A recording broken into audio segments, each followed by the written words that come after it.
look, your 20s is just your time to work your ass off. You don't have kids. You don't have responsibilities. You might not have a mortgage. Now's the time to work 80 hours a week because that's what I did and that's the way it's supposed to be. And now you've got a generation going, why would I work for 30 years before looking for some purpose?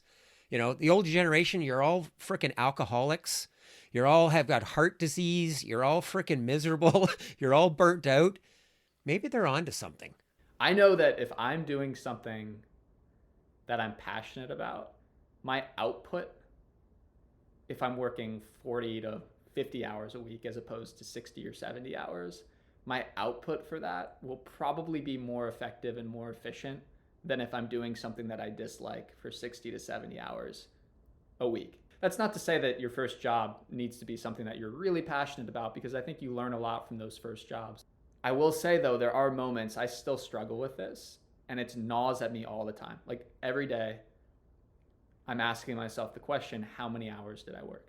And I think it's just something that's been ingrained in our minds for a very long time, is like if I work 5 or 6 hours a day, but I have a very productive day, I'm still thinking, well, I could have worked 7 or 8. And it's something that keeps going in my mind, like I should be doing this, I should be doing this. And I think we're shifting more to being efficiency focused. And I think part of that is because people are exploring those things that they're passionate about. All right, welcome to the Growth Mixtape Podcast, and I'm your host, Bob Mathers. And just a reminder, if you know someone that needs to hear this episode, please share it with them. And if you like what we're doing here, join my 100% free Substack at substack.bobmathers.com or get the link in the show notes. Now, today I talked to Will Giangrande, founder of the NextGen Playbook, who works with leaders and organizations to bridge the generational divide in the workplace. But we don't stop there. We talk about the bar scene and dating apps and just building relationships in general. But what makes this conversation so fun and unique is that Will is 24. He's an old soul and gave me a completely different lens through which to see the world my kids are growing up in and what it's like for them as they start their professional lives. But maybe the biggest aha for me is that this thing we call Gen Z is actually made up of 3 or 4 cohorts with wildly different experiences because of the disruptions caused by smartphones, social media, COVID, and now AI. Boomers or millennials, we had TV or 9/11 as the defining moment in our formative years. Gen Z had 4 of them in 10 years. If you've got kids you're trying to figure out, or if you work with people across generations and struggle to understand each other, this episode is for you. Please enjoy Will Giangrande. Welcome, Will Giangrande, to the podcast. This is going to be awesome. Thanks for having me, Bob. Excited to be here. Yeah, it's interesting. So I've been thinking a lot about these generational differences, and we're going to dig into a lot of that in kind of the workplace, in lots of different areas. It's kind of been maybe top of mind for me because I've got 2 kids that are in their early 20s entering the workforce for the first time. And so I just feel like I'm paying a little bit more attention to this stuff as I try to figure out what it's going to be like for them. I've never had the opportunity to talk to somebody that's actually an expert in this, that talks to people about these differences for a living. So that's what I think I'm most excited about. Yeah, me too. And I think it's always interesting for me whenever I do these conversations. You mentioned the word like expert and things like that, but I feel as though I walk away from these conversations just having learned so much from the other side as well. So every time I do a facilitation or do a session, it's always like there's so much more input that I have and more information from any of these conversations. So I'm excited to learn from you just as much. Yeah, well, we'll see. But yes, I love that. I love the spirit of that. How old are you? And I only ask because it seems relevant to this conversation. That's fair. 24. Almost 25. Almost 25. So I've got a son that's just maybe a couple of years younger than you. We met just around a year ago at this retreat.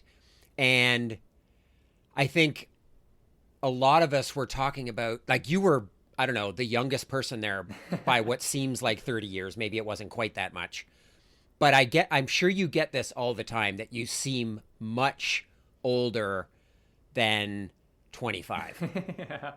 Yeah, I've heard it before, and I feel like I resonate with being more of an old soul as well.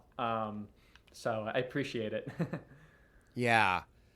Well, okay, so I got so many questions, more than we'll ever get to, but I wanted to ask about something that I've noticed again because it's been top of mind, and we'll get to the workplace stuff and what it's and how work is different. So, a quick story: when I went away to university, I was 18 years old, and in between graduating, so that summer before I went away to school, about an hour away, I had a girlfriend. It wasn't anything serious. It was kind of a summer fling. Probably should have ended it before I went away to school. I don't know. Maybe it was my safety net. I don't know. But we were still going out when I went away to school, and she stayed here. And it didn't work out. We broke up around Thanksgiving, Canadian Thanksgiving, so middle of October. And I would say that is the way it worked for 90% of the people I know. If you went away to school, if either you or your boyfriend or girlfriend went away to school, you were broken up by middle of October, Thanksgiving. Maybe you'd survive till Christmas. I would say that's true of 90% of the people that I knew in that situation. And we can talk about, I've got a theory about why that happens. It's not complicated. But I've noticed my kids and their friends, the same thing. They've got boyfriends and girlfriends. They go away to school. But 90% of them, after 4 years of university and college, are still together. So the ratio has completely flipped. And I can tell you that never happened back in 1988 when I went to school. Like, if you went to school with a significant other, it was not going to work out. And I'm wondering, I'm not asking you to speak for an entire generation necessarily, but I'm wondering what you make of that. Yeah, and I've just been thinking about that a little bit recently because I've definitely seen it for myself too, where I've noticed people that have stayed in relationships and they were long distance for a very long time. I mean, I think one of the things that's interesting is just how connected we are now. And like when I hear about like my parents growing up, obviously you could call people up and see, but now there's FaceTime and there's all these different ways to stay connected that, you know, again, I don't have the perfect answer for this, but I do think that there might be this sense of like being able to simulate being in person a little bit more and, you know, having more of those ways to stay connected now that might lead to that desire to be, you know, stay together throughout college. Yeah, I actually hadn't thought of that because I guess when I think about it, you know, if you were, you know, high school sweethearts or whatever, you're probably, well, you're connected like all the time. Even though you're not physically together, you could be FaceTiming or texting virtually any time of the day. So maybe being separated by an hour or two drive doesn't seem as significant as it did when all we had was basically telephones, like landlines. Yeah, yeah, no, exactly. What was the thing that you were going to say? Was that was that the part that you were going to say regarding? No, I had a much more cynical view. Let's hear So it. the reason that most of those relationships didn't work out is because somebody was cheating on the other person. So if I went away to school and my experience was similar to virtually everyone I went to school with. I had never been away from school, basically unlimited alcohol, complete freedom. So yeah, it was just mayhem. And what younger generations have that I didn't have was phones everywhere and cameras everywhere. And you went away to school and there was no way to know there's no way for your girlfriend or boyfriend to know anything what you were doing. You could be completely anonymous. You could reinvent yourself. And so my cynical view is, yeah, you just can't get away with anything anymore. That's a good point. I didn't even consider that. Yeah. Yeah, that's interesting. Because it is something that like I didn't know that was always the case. I knew that long-term relationships were definitely I see it all the time now, but I didn't know that it was much more rare to have that, you know, for people such as yourself or my dad's age. So it's interesting to hear. I'm curious to hear what are your thoughts on dating apps? Well, I've never been on one, so all I know is sort of their reputation. But like just the concept of it, because I know that's something that's definitely come into the equation for Gen Z particularly. Yeah, I don't know about dating apps specifically, I guess. I do wonder, and this does get to some of the things that we'll probably touch on later, is that I wonder what it's like being in a bar nowadays, being 21 years old and going to a bar. Like, if I go into a bar, am I just going to see blue screens everywhere and a circle of like people talking, but also having their phones? And are they texting people in the bar? It's like nobody is just where they are. Nobody's present. They always want to be somewhere else.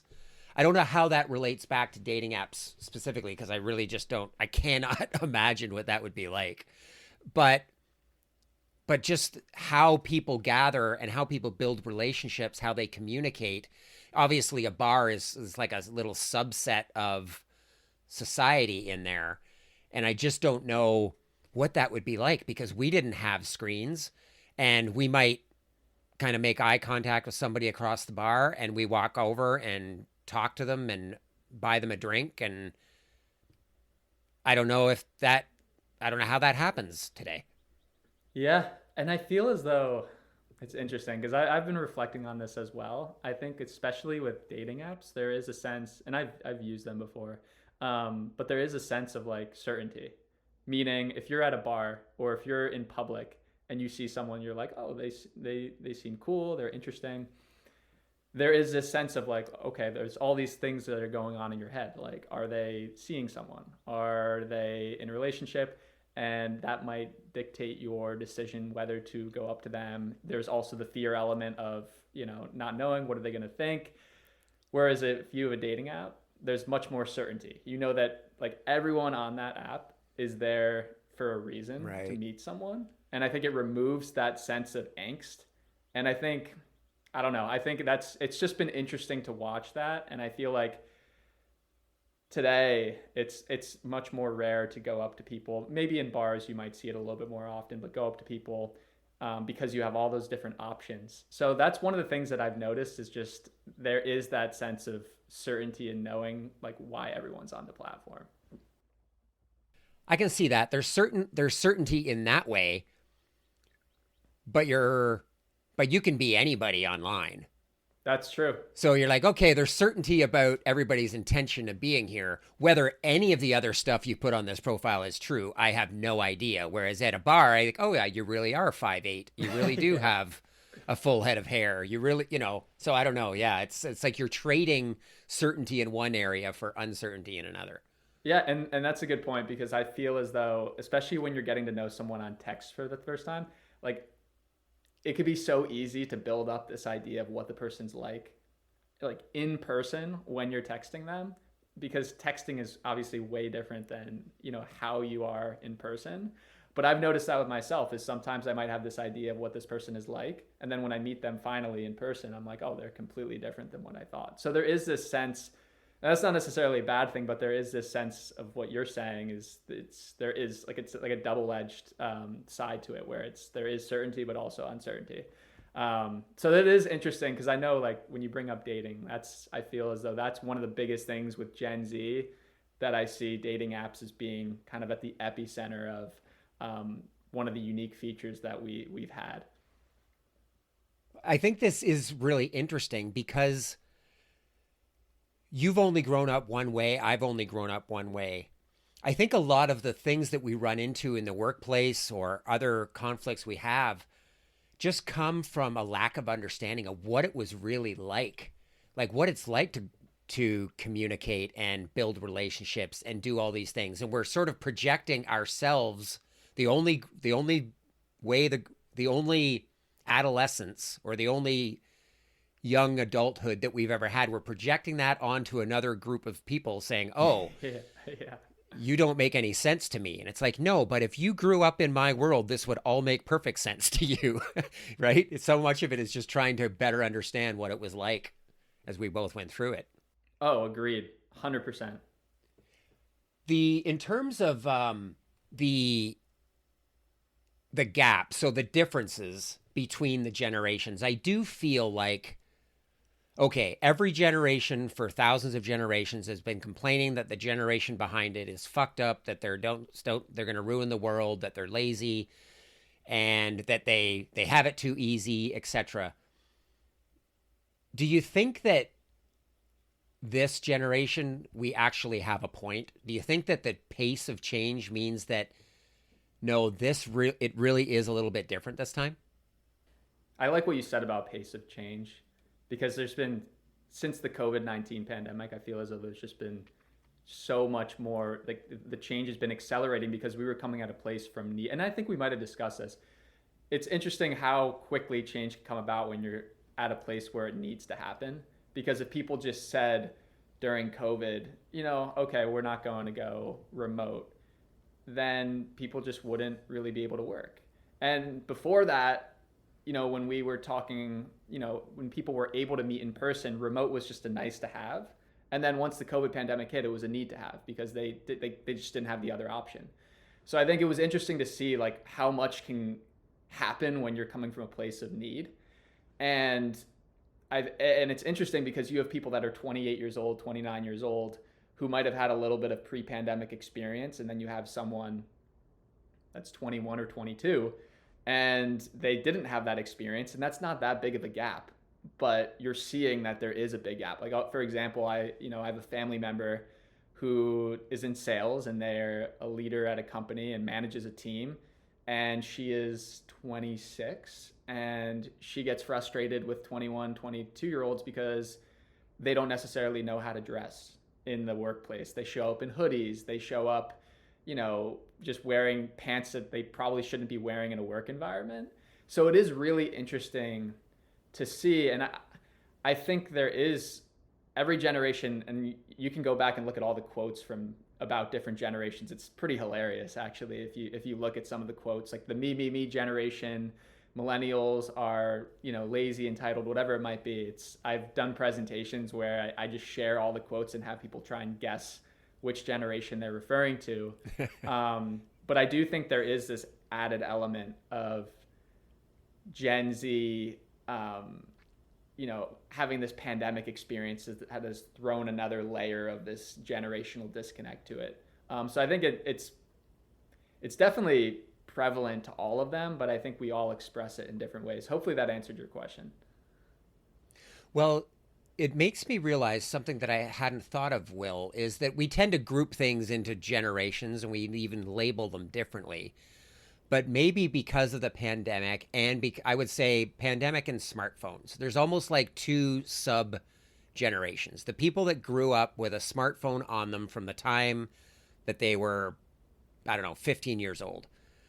If you take them as a cohort, but you took another cohort of people that were even 5 years older who didn't get a smartphone until maybe their early 20s, I bet you'd see dramatic changes in communication and how they form relationships, because those are the formative years where we kind of learn how to do those things. So it's kind of like you've got a cohort of like true smartphone or digital native people that for whom that happened a little bit later. And then you've got a separate cohort for COVID. Like, where were you when COVID hit? Because if you were 17 to 21, you were going to look dramatically different than people either 2 years before you or 2 years after you. Yeah, and I fell into that age group. So a lot of the generalizations that we make about this younger generation is kind of a mishmash of different people with like dramatically different experiences. And I imagine too, you'd have people that like, it must happen all the time if you're talking about, what is Gen Z, by the way? How would you characterize Gen Z? 1997 to 2012. So, anyone that's 29 and younger. Okay. Yeah. I imagine you talk to a lot of people maybe in their mid 20s or late Yeah. 20s, like, don't group me in with these people. I'm not, that doesn't describe me at all. And one other thing too that I don't think we recognize enough is also paying attention to, well, what were your parents like? What generation are your parents a part of? So for me, I know that I am heavily influenced by Gen X because both my parents are Gen X. But let's say if I were to have older parents and they were baby boomers, maybe they were younger, they were on the younger side of baby boomers, or maybe if I had younger parents and they were millennials, I do think that the people that raise you have an influence on the way that you see the world. For example, my dad always stresses the importance of like writing handwritten letters or writing handwritten thank you notes. That's definitely had an influence on me. I think the element of calling people up, obviously I still text a good amount, but he talks about if you're going to have an important conversation, talk in person or have a phone call. So I do think a lot of times people look at the generations in isolation, but when you notice that Gen Xers might be saying stuff about Gen Z, we also have to recognize that we're kind of more connected than we think we are.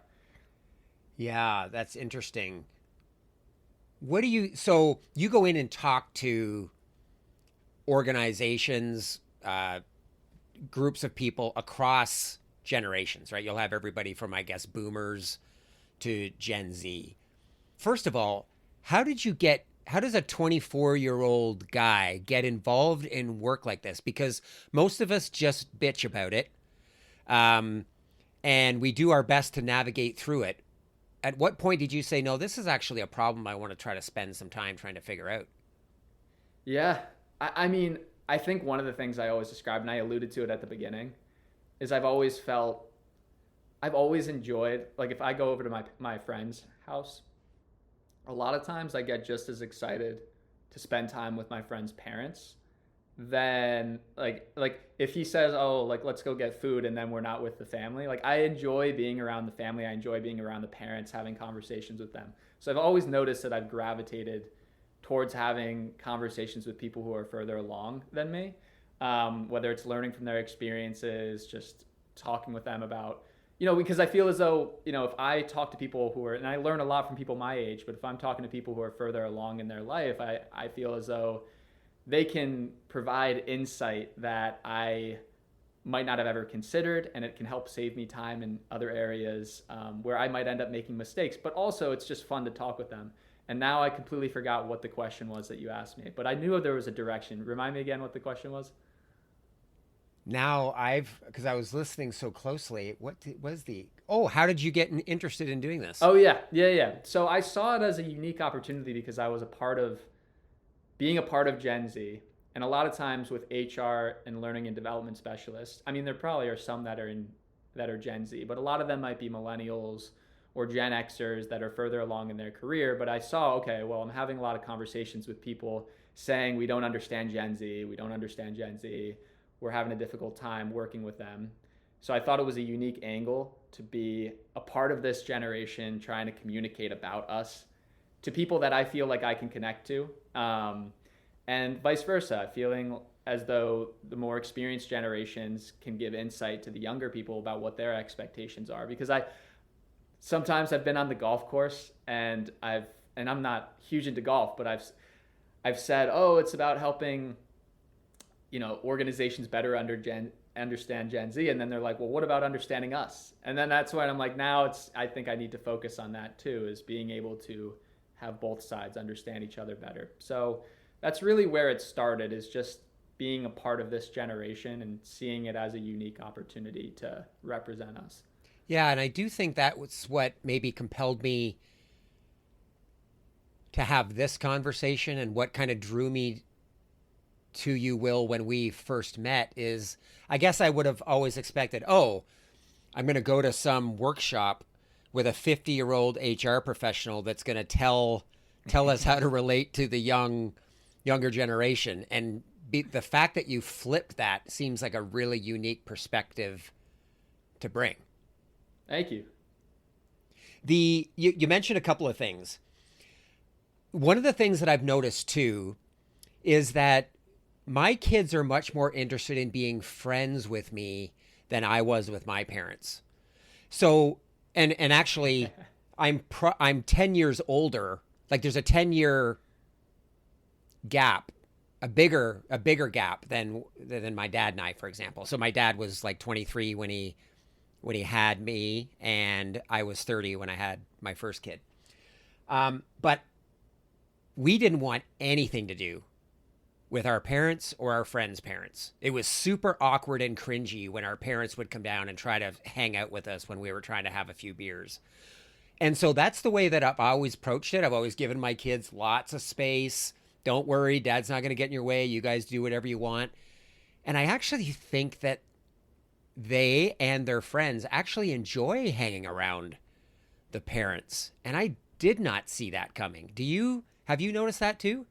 Oh, 100% agree. 100% agree. And I'm curious to hear what you think, because I haven't given much thought as to why that might be the case, but I'm curious to hear what you think the reason is. But I mean, for me, I definitely agree that like my dad and I feel like he's one of my closest friends. I mean, I have a lot of close friends, but I definitely like, we joke around, like I want to spend time with him. I want to hang out with him.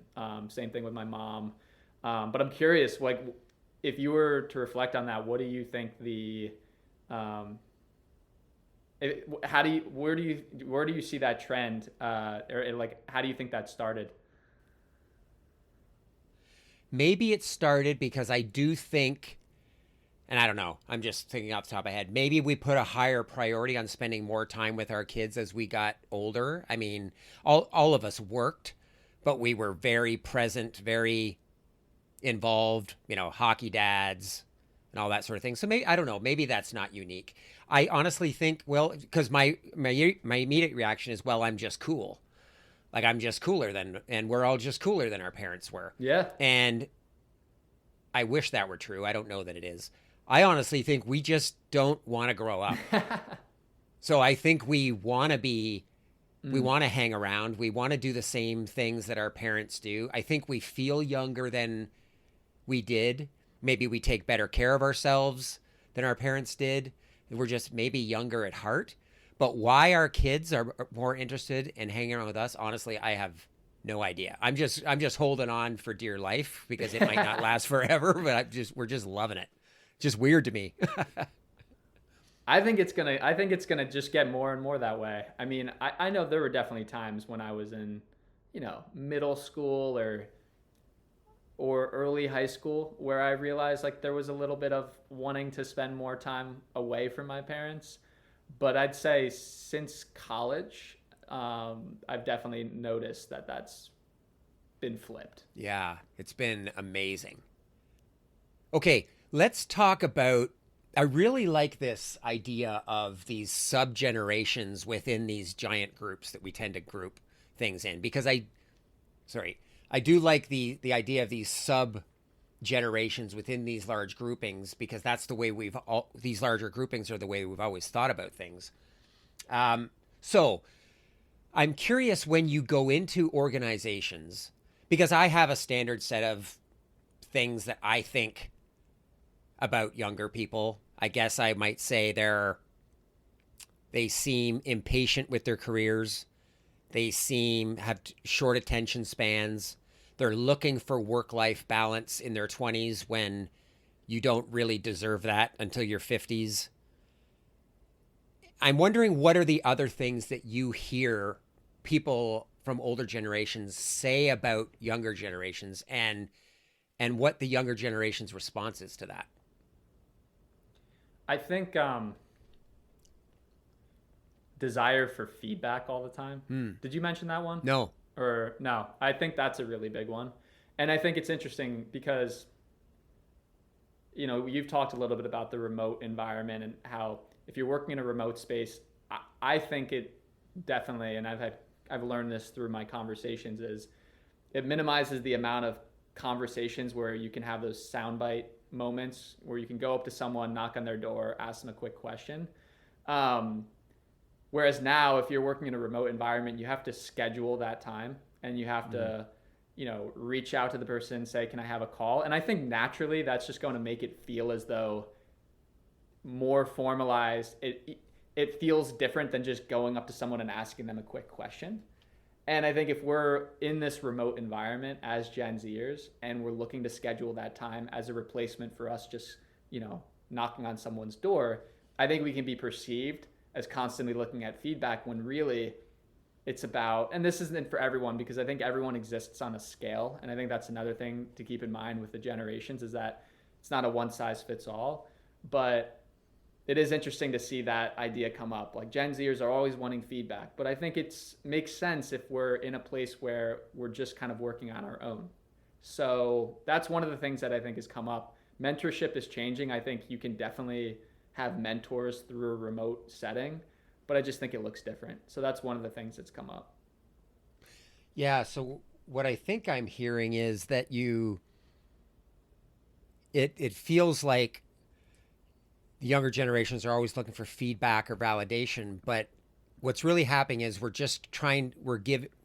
making it more visible, we're making it more formalized because it doesn't happen by accident like it used to.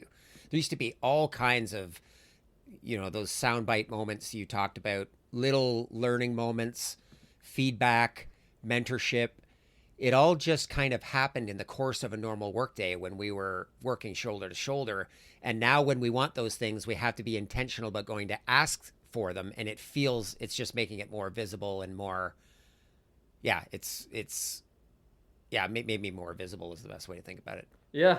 Yeah. And I think too, I'm curious to hear your thoughts on this. Like one of the things that's come up is just work-life boundaries being blurred a little bit more, especially in a remote setting.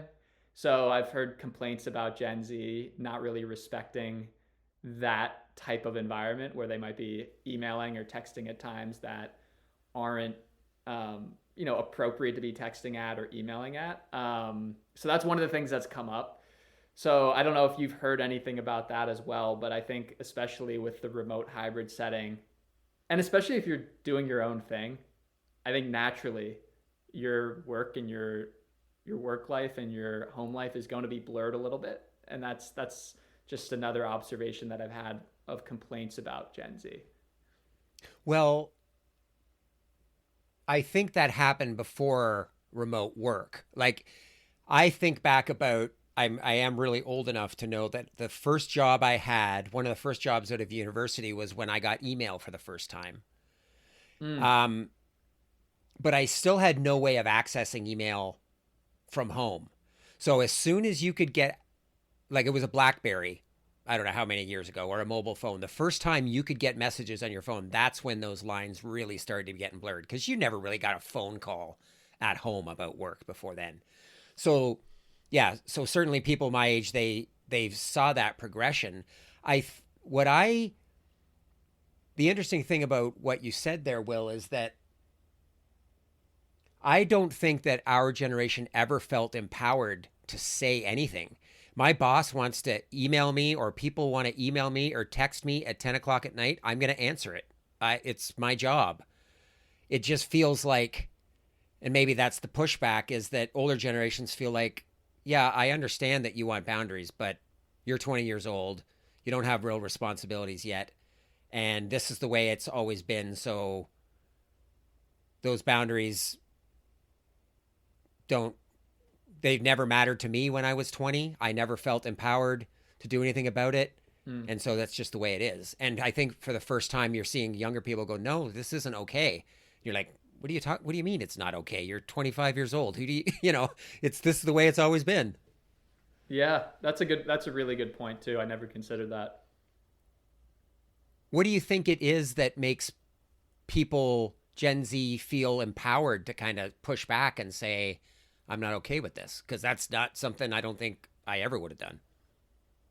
I think there's so much access now to podcasts, to information where you're talking about things, and correct me if I'm wrong, because this is just my experience. So this might have been around for a long time, but I feel like there's so many more things around mental health, around workplace toxicity that's being shared. That's, if you want to find information on something, you can find it. And I think whenever someone's having difficulty within the workplace, I think it's that much easier to be able to look up those things and to watch a 10 to 15-minute podcast and then hear what they want to hear. And then they're thinking, wow, okay, so what this person is saying is that I am permitted to be able to bring this up with a manager. I'm permitted to, share this because this person's saying that this isn't the right way to be treated in the workplace. So I think there's so many more outlets for you to be validated and can give you more confidence in terms of approaching that manager, because you're seeing it all over the place, these things that are being brought up and these topics that are being brought up.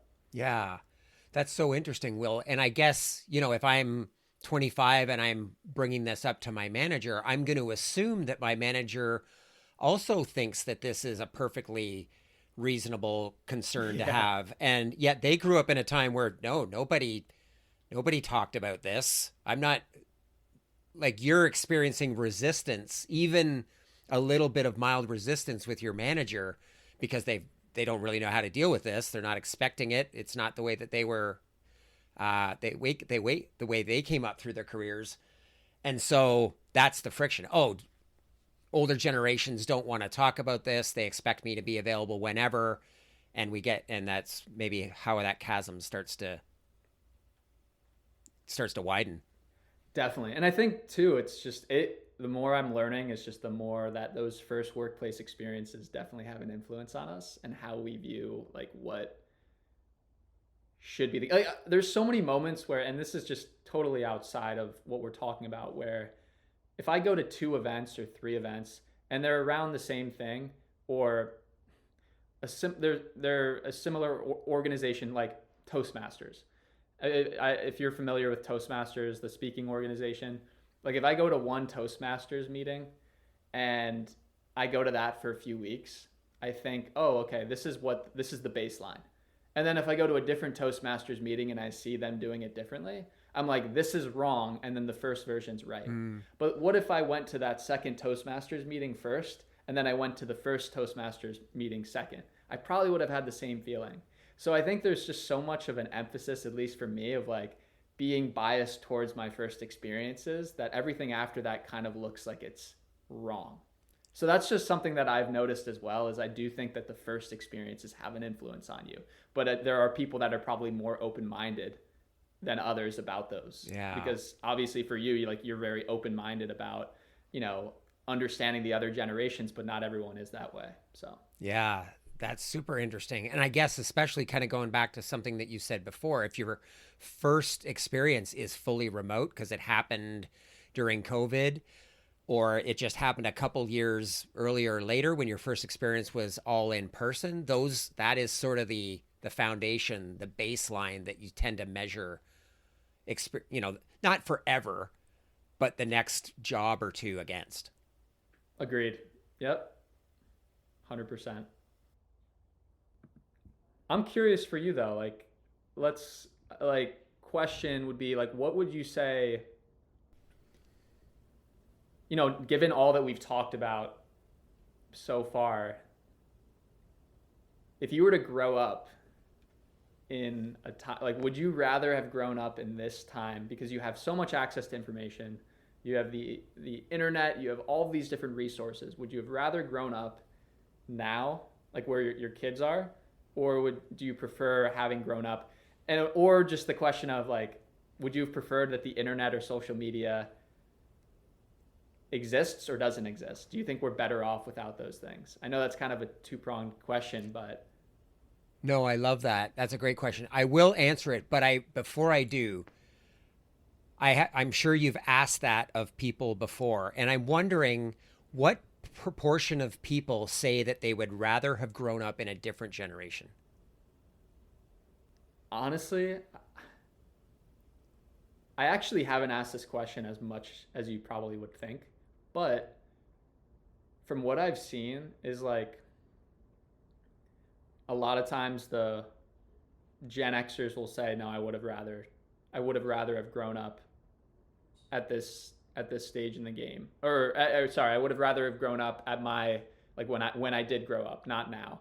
I would be interested to see I think there would be more Gen Zers saying that they would rather grow up in the 80s than Gen Xers saying that they would want to grow up now. Because like for me, and maybe this is different, I know like I'm fascinated by what it would have been like growing up in the 80s or the 90s or 70s, 80s, 90s, whenever. So I think my answer would probably be I would have preferred growing up at that stage. So I think it is interesting to reflect on. I could be completely wrong because I haven't done enough research. Maybe I need to do that a little bit more. But if I were to guess, I feel as though, there are some people that probably would have, enjoyed not having all of the social media and all of the, the constant, distractions and things like that. So. Yeah. Before I give my answer, that's what I would have expected. I would have thought that more people my age would say, no, I loved growing up in the 70s and 80s. I wouldn't change that. And I do think that there would be more people your age that would say, yeah, I'd like that too. And I don't know why that is, but I can tell you, for example, if we take social media, I already struggle with it. I already struggle with being present. I don't even want to tell you what my phone would say about screen time. And I'm a grown ass adult that should be able to establish boundaries and have a healthy relationship with technology. You put that in my hand at 15 years old, I am a completely different person by the time I get to be 50. I guarantee it. So that's just one example of no, I don't need that much connectivity. I don't need a mainframe in my pocket all along. I think it would have completely changed the trajectory of my life. Yeah, it's interesting. It's always interesting to hear what people have to say to this. It's like such a big question. I feel like I need to reflect even more on it too, even though I kind of know my answer. It's diving deeper into like why I think that way would be interesting. So I might need to do my 3-page morning journal like you do. My morning pages.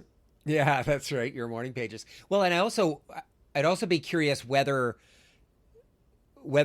that answer, like the proportion of younger people that would say they'd rather grow up 30 years ago or vice versa, whether that would change. Like if we asked our grandparents that, would it be the same? Like, no, younger people are always wishing that they grew up in the olden days. And the older people are always fine with growing up in the generation that they did. I don't know. That would be interesting too. Well, so yeah, would you have said, were you ever interested in growing up in like your parents' age as opposed to your age?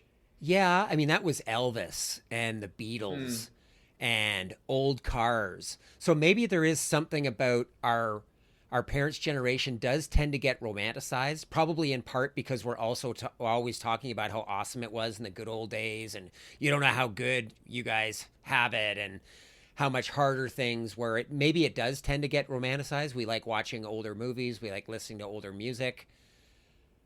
But maybe that's just a generational thing. If you plopped me down in 1967, I'd be like, holy shit, get me out of here. This is this is terrible.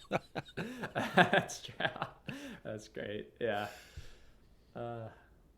Tell me about these workshops that you do in the workplace with generations, and what's surprised you most about that work as you've done it? I would say the part that surprised me the most, it's a good question.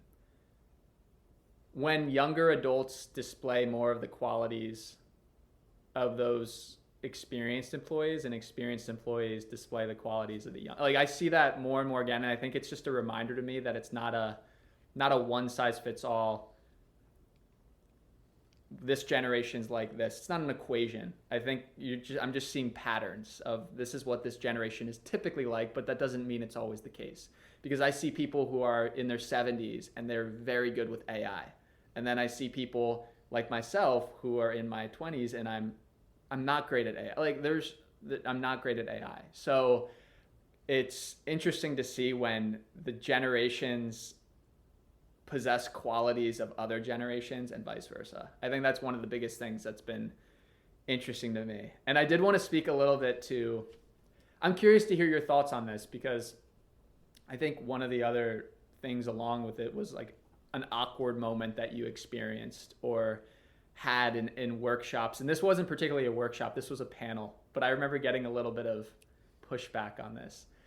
I think someone asked me about pursuing entrepreneurship. And one of the things I brought up was like, I know that I can work 4 hours, and then if I want to go to the gym and refresh for a few hours and then come back and work for another 4 hours or whatever, like my day might not look like a 9 to 5. I might be working from 8 to 12, go to the gym, do an errand, and then come back at 2:30 or 3, and then I might work until 7 or 7:30 at night.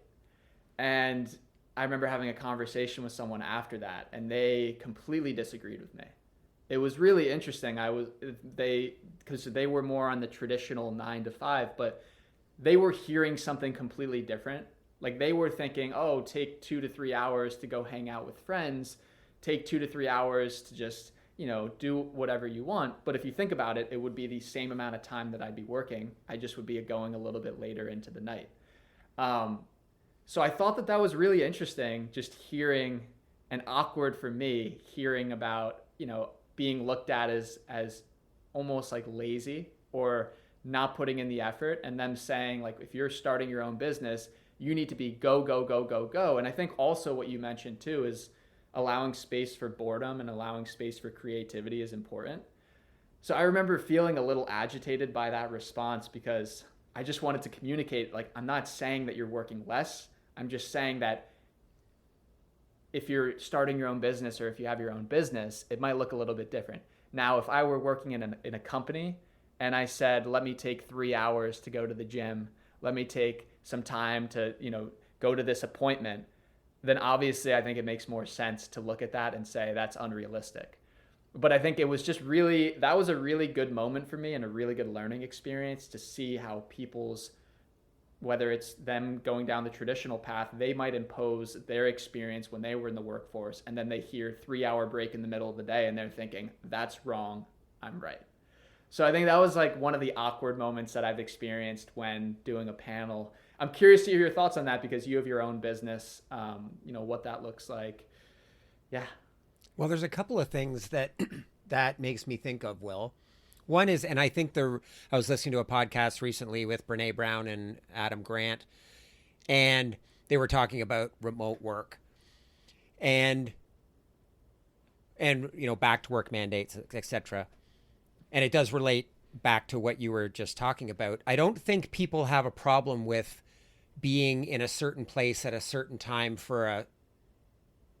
being in one place for a certain time or a certain day of week.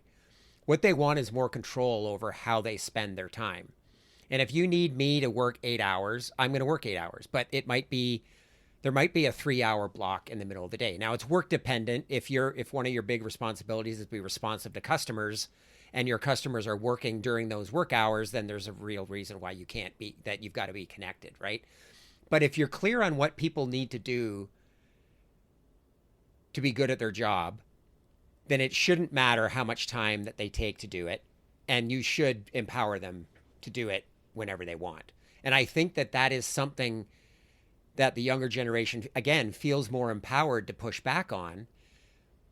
You realize that this work day comes from like the Industrial Revolution, because before that we were all farmers and we just woke up when the sun got up and we had a nap in the middle of the day, and then we might work till the sun went down.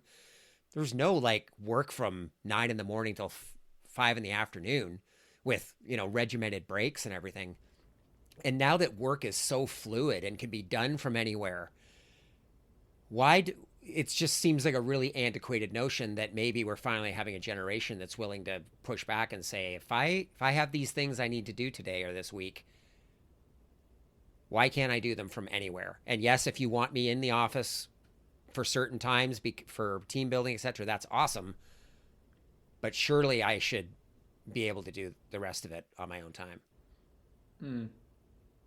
Yeah, that makes 100% sense. One of the things I was thinking about too, Will, is I think you just posted a YouTube video on Ikigai and helping people in their 20s understand, find some purpose in their work, for example. And it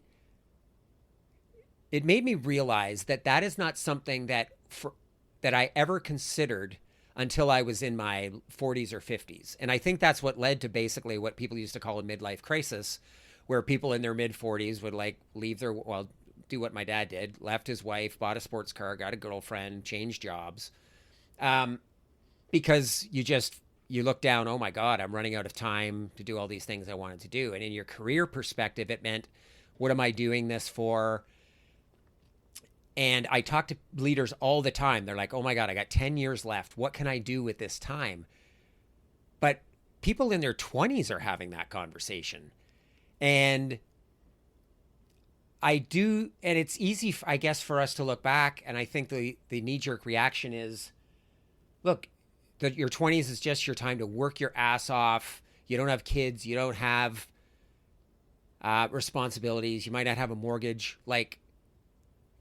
Now's the time to work 80 hours a week, because that's what I did and that's the way it's supposed to be. And now you've got a generation going, why would I work for 30 years before looking for some purpose? The old generation, you're all freaking alcoholics. You all have got heart disease. You're all freaking miserable. You're all burnt out. And I'm thinking,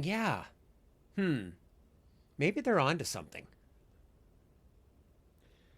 It's such an interesting point. And I mean, thanks for watching the video, by the way. But I think in terms of the 60 or 70, 80 hour work weeks, I know that if I'm doing something that I'm passionate about, my output, if I'm working 40 to 50 hours a week as opposed to 60 or 70 hours, my output for that will probably be more effective and more efficient than if I'm doing something that I dislike for 60 to 70 hours a week. And I think that's something that I continuously keep in mind. Is like when I was graduating from college, it's 3 years ago already, crazy. But when I was graduating from college, I was applying to all these jobs, but I wasn't necessarily passionate about it. And that's not to say that your first job needs to be something that you're really passionate about, because I think you learn a lot from those first jobs. But I knew I wanted to, find something that I was passionate about and that I was interested in, because I knew that I would have more of that muscle for resilience. And I will say, though, there are moments I still struggle with this, and it gnaws at me all the time. Like every day, I'm asking myself the question, how many hours did I work? Like I still struggle with that. And I think it's just something that's been ingrained in our minds for a very long time, is like if I work 5 or 6 hours a day, but I have a very productive day, I'm still thinking, well, I could have worked 7 or 8. And it's something that keeps going in my mind, like I should be doing this, I should be doing this. And I think we're shifting more to being efficiency focused. And I think part of that is because people are exploring those things that they're passionate about. But I notice I'm at a continuous tug of war with like the mindset of, working, like you should be working 70 to 80 hours a week, but then also wanting to explore something that I'm passionate about. And that doesn't mean that I can't do that when I'm working 70 to 80 hours a week. But I do notice that that's a big draw for people, because I think they recognize, like, I'm going to be more resilient, I'm going to be more invested, and as a result, I'll probably get done in 40 to 50 hours what I would in 60 to 70 if I were doing something I'm not passionate about versus what I am passionate about. Yeah, and I like that a lot, Will. As you're talking about that, it does come back to this idea too, and I have mentioned this to my kids. I probably mentioned it on the podcast before, that with AI, you or some of your friends or all of your friends will live to be 100. Some of you might live to be 110. You are going to have 5 careers. Nobody goes and works in one place for 30 years anymore. So who's to say that it has to be your 4th career when you're 40, when you finally find some purpose and meaning? Because you're going to be constantly looking for something that you're curious about, something that you're interested in, maybe not forever, but you just want to do it for 5 years. And I think that's going to be a core competency of people that our generation just never really learned, because we were kind of sold this idea that you went to school and you got a job and you worked in the same career for 30 years and you retired and you died. And it's like this process of reinvention and being curious and finding something else to do for the next 5 or 10 years. Like, that's your job. Right? And you're not always going to get it right. You're going to end up spending 5 years doing something that you don't love sometimes, but it's not forever. Yeah, and that's, I mean, you're definitely, I feel as though, I don't want to put words in your mouth, but it seems as though that's been the case for you, is like you redefined your career and where you wanted to go. And, that might, 5 to 10 years from now, that might look a little bit different, or there might be, different things that you incorporate into your work. So I do think that it's such a good point, because I 100% agree. And that seems to be a common theme across people my age as well, is people are always asked the question, what do you want to do for the rest of your life? That's incredibly intimidating. Yeah. Because things change and there's so much out there now. So yeah, great point. Yeah. I also like this idea. You talked before about everybody's on a continuum, right? Like, I know I use AI 10 times more than my kids use it. They're both out of college. They're in their trades. They have no need for it. They might use it, jump into ChatGPT every once in a while. I'm using it to reinvent my business.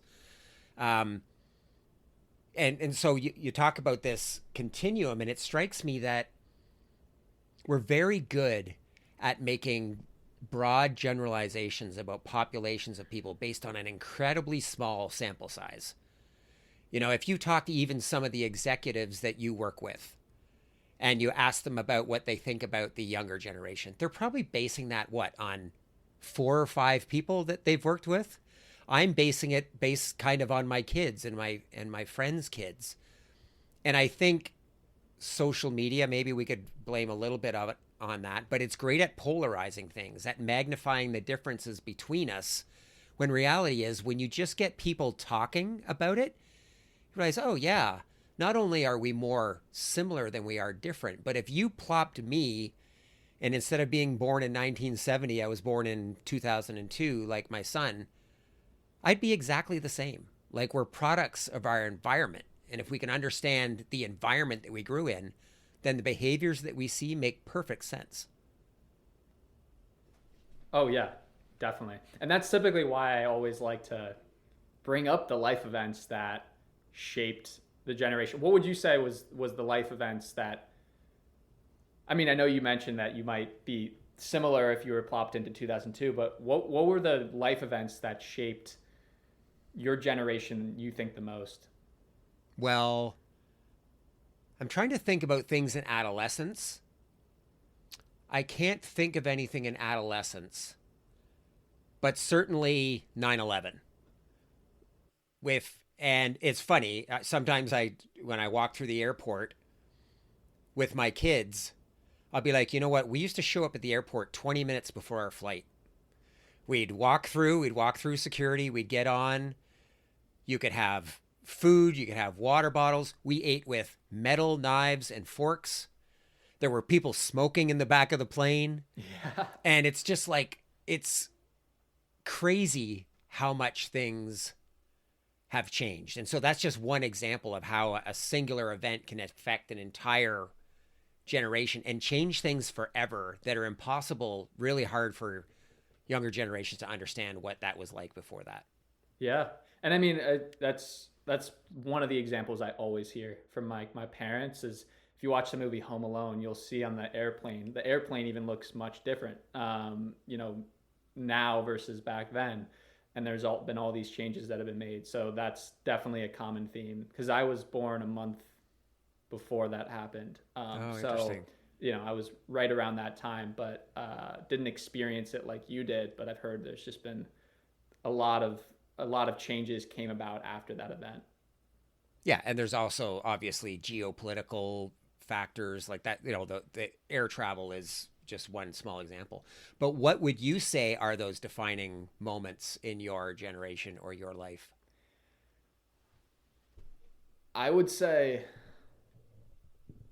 well, COVID. We talked about COVID, but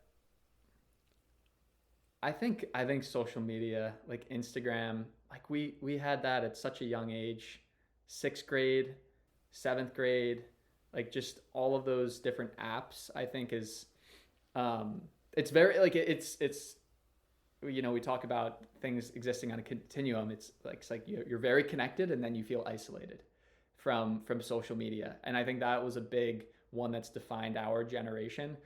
And you know, you look at advertisements that we've been given since we were really young, like online advertisements that we see that talk about mental health, work-life balance, things like that. And it's no surprise that when we're looking at that information now, this isn't the only reason that we have this mindset, but I think it's no surprise that the information that we consume has a little bit of an influence, or a decent influence on us. But I know like sixth grade is when everyone was downloading Instagram. And, you know, I think the mindset of always seeing, like, I don't go on Instagram anymore. I have or not much anymore, but I never scroll on Instagram anymore because I always had this feeling of, okay, well, I'm comparing how I'm experiencing life on the inside to how other people might be experiencing life on the outside. And I think that's something that if we're not careful as a generation, it can be so easy to do.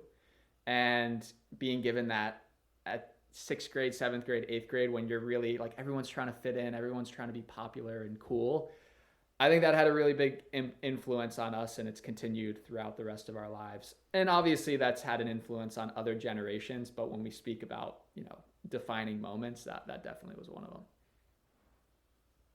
God, I love that. It inspires me to do a bit of a timeline, inspired by something that happened, you know, that we talked about early on in the conversation about when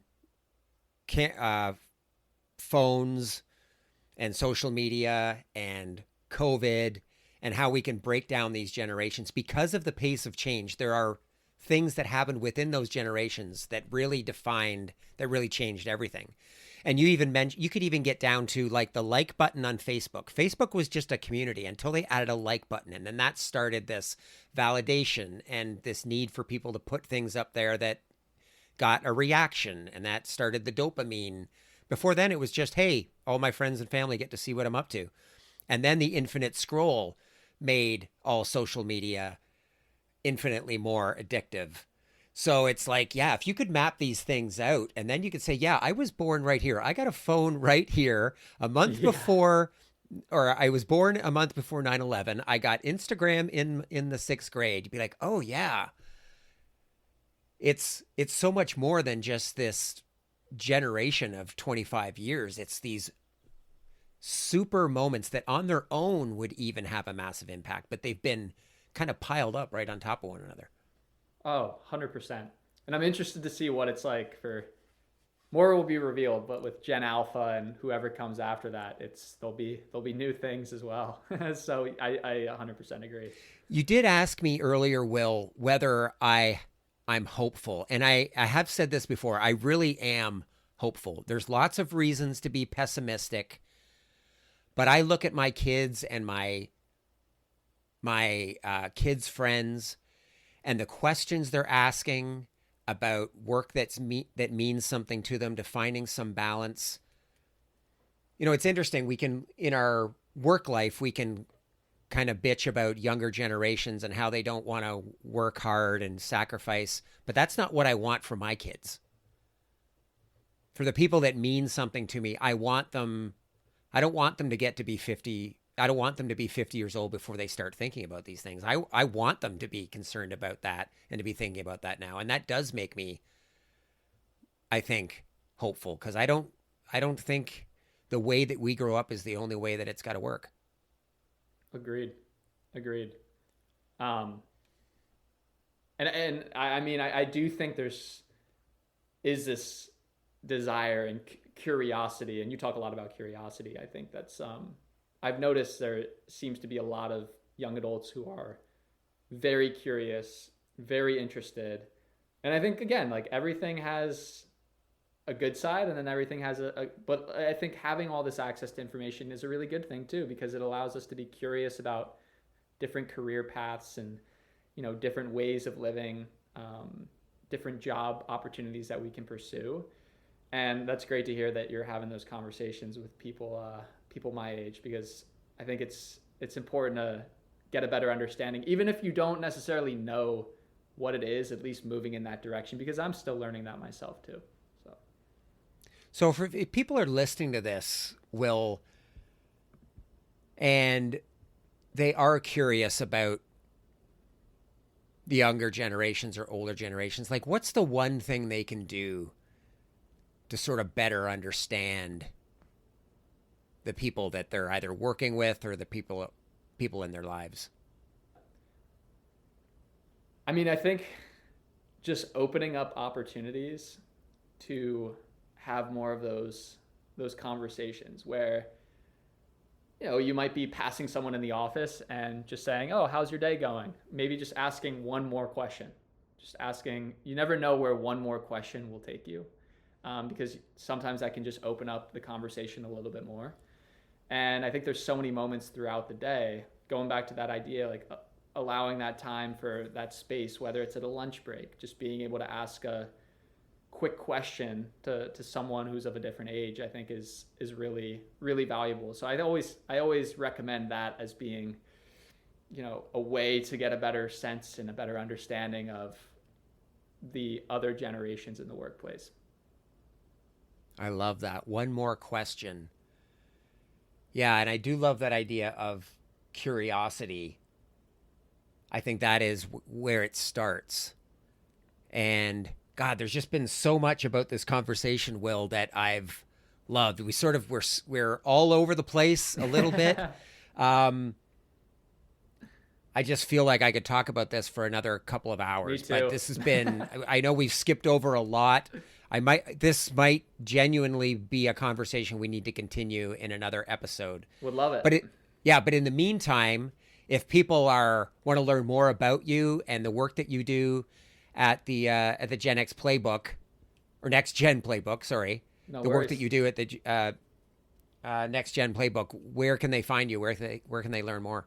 Yeah, so if you want to visit my website, and if you want to include that in the notes or whatever, the nextgenplaybook.com, feel free to follow me on LinkedIn, my Will Giangrande. I definitely post a lot on there, but yeah, I do a lot of work with, again, helping bridge the gap between generations, whether it's through keynote sessions or doing consulting. And I've been, restructuring it a little bit, which has been exciting, but yeah, always happy to have conversations and talk a little bit more about the generations. So those are the best places to reach me.